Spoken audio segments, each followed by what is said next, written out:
with Fun. Myself, Sumaya Belim. In my last video, I have already explained you the first theorem, and that was properties of chord in a circle. The ones you have not seen, I have posted the link in the description box. Today, I am going to explain the next theorem, and the name of the theorem is properties of congruent chords. So now, in a circle, instead of one chord, we are going to have two chords such that those two chords are congruent. Then there is some very unique property based on it. So, what are we waiting for? Let's zoom into today's video. But before I start with the video, don't forget to click on the subscribe button and click on the bell icon to get a notification as soon as I post the video. So, let's zoom into today's theorem. Property of congruent chords states that congruent chords of a circle are equidistant from the center of the circle.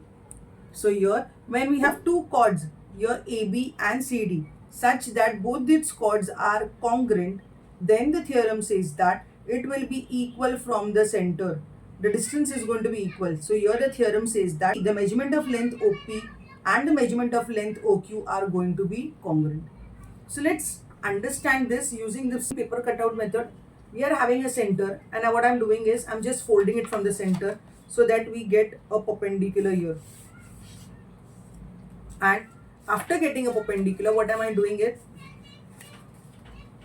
This is my center point that I've got, and from here at any place I'm folding it so that we get congruent chords. So here I folded the chords so that now this chord are not only congruent but also equidistant. Let's open and see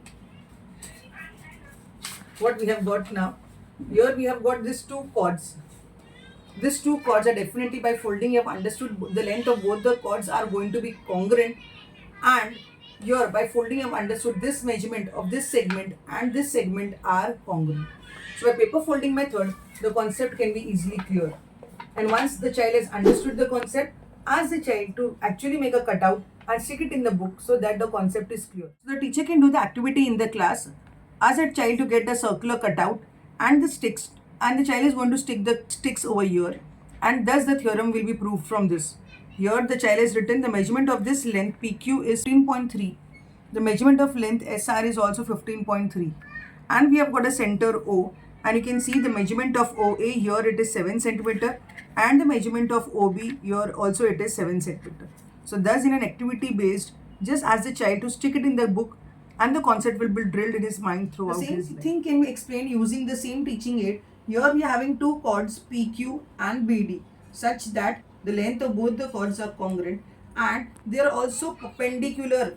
Here you will see they are perpendicular. Here also it is going to be 90 degree here, and here also it is going to be exact. From 0 here it came to 90 degree. So both are perpendicular also. Then the theorem says that it is equidistant from the center. So let's check the measurement from here. From the center A till here it is 14 cm, and again from here A till here it is again 14 cm. Thus measurement of these two segments are congruent.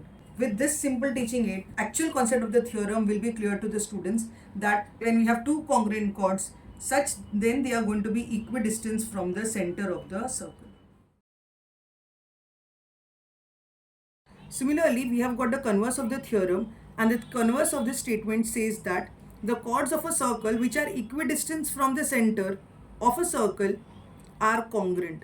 So here it is just the opposite of just now that we have discussed. In the previous one it was given that the chords are congruent, thus they are equidistant. Here the converse is saying since they are equidistant, thus the chords are congruent. So the same thing can be done using the same teaching aid. You know the measurements, here it is 14 and this part is also 14. So here you simply have to explain that the chords are congruent. So this can be done easily in a practical approach in the class, or the second method would be this teaching aid can be used. This length PQ and BD you have placed, both the lengths are equal 14 cm. You just have to show that both the chords are congruent. So just place one chord and place it above the other. You will see that both the lengths are equal. Thus you can say that the chords are congruent to each other if they are equidistant from the center. So this was all about properties of two congruent chords in a simple, interesting way. And using this method, the concept will definitely be drilled in the mind of the child.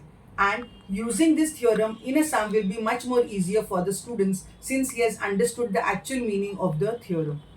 So I hope this video was helpful for you all. If you really like my video, click on the like button.